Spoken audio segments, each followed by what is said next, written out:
Bonjour à tous, comment allez-vous? On se retrouve dans ce décor très sombre pour parler d'une chose qui n'est pas sombre du tout, qui est le top 10 de mes couples young adult préférés dans la littérature. Les 2 dernières années où j'ai été sur Booktube, j'ai fait le top 5 des couples impossibles, j'ai fait le top 10 de mes book boyfriends, et là je me suis dit écoute, tu ne lis pas beaucoup de romances mais il y a quand même pas mal de couples que tu aimes, en fantasy notamment, et donc pourquoi pas parler des 10 couples young adult qui te font rêver. On va commencer tout de suite par le numéro 10 qui est le couple Chance et Hunter dans Sous la même étoile de Kelly York. C'est l'histoire de Chance, Hunter et la troisième fille dont je ne me souviens absolument pas du nom. Il y a la sœur d'Hunter et Hunter qui sont tous les deux amoureux de Chance, qui est un ami de la famille, qui est un ami d'enfance en fait.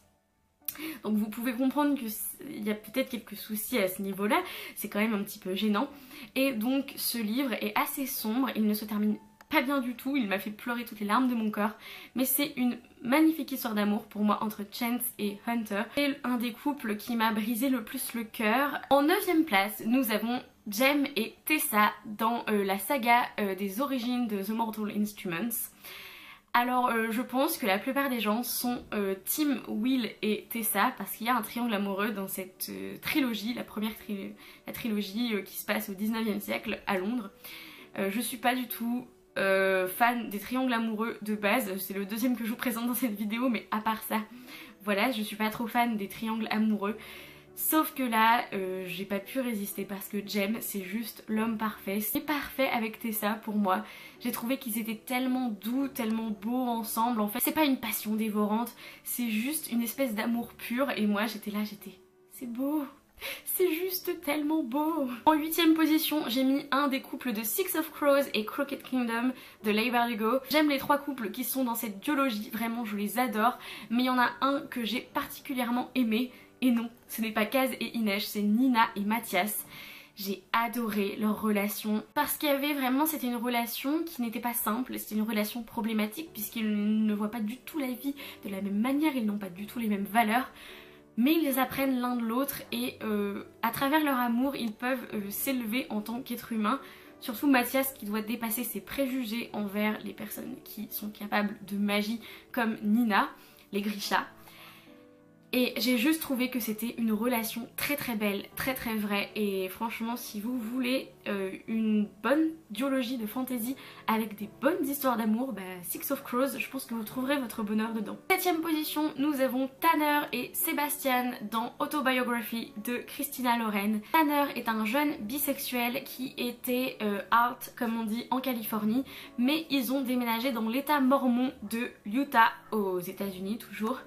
Et il n'a pas refait son coming out, en fait personne ne sait du coup qu'il est bisexuel, jusqu'à ce qu'il rencontre un jeune mormon qui s'appelle Sébastien. Ils sont dans le même lycée et il va y avoir une histoire d'amour qui va se lier entre eux, une histoire d'amour improbable évidemment et impossible puisque Sébastien qui est mormon, la religion mormone n'accepte pas du tout l'homosexualité comme la plupart des religions. Ça va être une relation assez compliquée, assez tumultueuse, mais c'est une histoire d'amour très très belle et très très vraie aussi. Les personnages sont juste... Il y a une espèce d'alchimie entre eux qui est vraiment palpable et j'ai adoré cette alchimie, j'ai adoré cette passion qu'ils ont l'un pour l'autre. Honnêtement j'ai trouvé que quand je le lisais, j'étais comme ça. Le 6ème couple que j'ai choisi, c'est le couple de Thorne et Ophélie dans La Passe Miroir.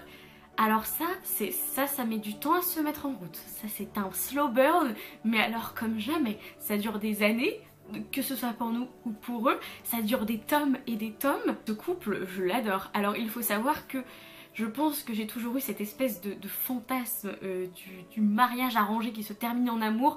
Je pense que c'est la plupart des histoires un petit peu 19e siècle, un petit peu historique, où les personnes sont coincées l'une avec l'autre, mais qu'en fait ils trouvent un moyen de s'aimer et qu'ils tombent amoureux, etc. C'est vraiment un cliché que j'aime beaucoup en romance, quand c'est bien fait, quand ça fonctionne bien, j'aime ça. Et alors Thorne et Ophélie, c'est ce cliché qui n'est plus cliché du coup, qui est une histoire d'amour absolument fantastique, absolument réaliste, gênante, embarrassante, drôle, cocasse. C'était vraiment, c'est juste super chouette à chaque fois qu'il y a une interaction entre les deux personnages. Je trouve qu'on voit vraiment une relation, pas seulement une relation amoureuse, mais une relation entre deux personnes. Et cette alchimie me fait juste sourire. Et on arrive dans le top 5 des personnages et des relations qui me font vibrer, voilà, qui, je sais pas, qui me plaisent. On a Lady Helen et Lord Carlston dans la saga Lady Helen. Lady Helen est une jeune femme du 19e siècle qui doit être présentée à la cour et en fait elle se rend compte qu'elle a des pouvoirs et qu'elle a été choisie pour combattre les démons. Son mentor est Lord Carlston qui est un homme, un lord très mystérieux, très beau, très... bon, voilà, tout ce que vous voulez, il est très attrayant comme homme et leur histoire d'amour est juste... j'ai l'impression que c'était un fantasme que j'avais quand j'étais adolescente, ce même fantasme de un petit peu du mariage arrangé au 19e siècle, un petit peu un fantasme à la Jane Austen en mêlant bah voilà du fantastique. Ce couple young adult, j'ai juste tellement hâte de lire le tome 3 pour voir ce qui va leur arriver parce que c'est... Moi je suis amoureuse d'eux en fait, je suis amoureuse de ce couple. Là je vais commencer à parler de choses qui ne sont pas canon, comme on dit, qui n'ont pas été écrites, même si ça va sûrement arriver, peut-être, j'espère tellement dans les prochains tomes.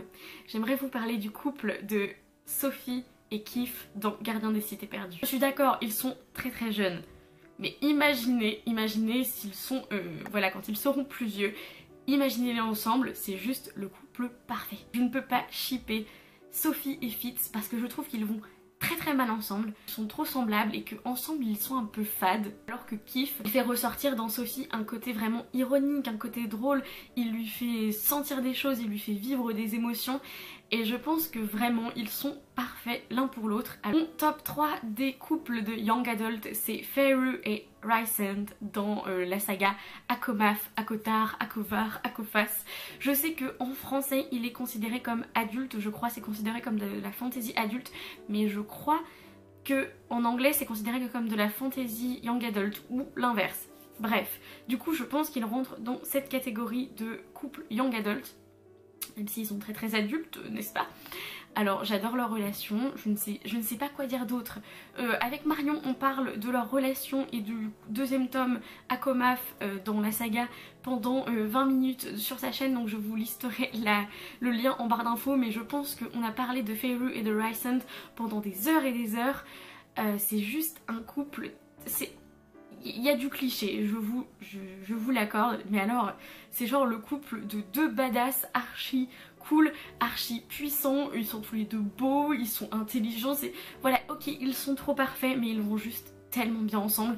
C'est un petit peu le couple qui te fait rêver. En deuxième position, nous avons Bellamy et Clark dans la saga The Hundred. J'ai arrêté de lire les livres parce que j'ai détesté les livres, mais du coup je peux parler du couple dans la série, puisque moi c'est le couple dans la série que je ship. Même si je pense que j'ai arrêté de les shipper à la fin de la 3e saison quand Clark a commencé à faire n'importe quoi. C'est une autre histoire. De base, dans les 3 premières saisons, je trouve que Bellamy et Clark, c'est juste les opposés qui s'attirent. Je trouve qu'au fur et à mesure des épisodes, ils apprennent à se connaître et ils ont beaucoup de respect l'un pour l'autre. Et je trouve que ce respect, il est très important dans leur relation. Ils sont toujours là pour s'entraider, ils sont toujours là pour remonter le moral à l'autre. Je trouve qu'ils sont très complémentaires. Alors s'ils restent amis, très bien, pour moi ils ne sont pas amis du tout et je pense que l'autrice était d'accord avec moi et avec toutes les autres personnes puisque dans les livres ils finissent ensemble. Enfin mon top 1, le couple qui me fait le plus rêver, le couple qui m'a fait battre le cœur, le couple où j'ai eu des cœurs dans les yeux, c'est Simon et Baz dans Carry On de Rainbow Rowell. Je n'ai pas terminé de vous parler de Simon Snow et de Tyrannus Basildon Greenpeach. Je vous ai déjà dit que Carry On c'était une réécriture d'Harry Potter, une réécriture gay d'Harry Potter.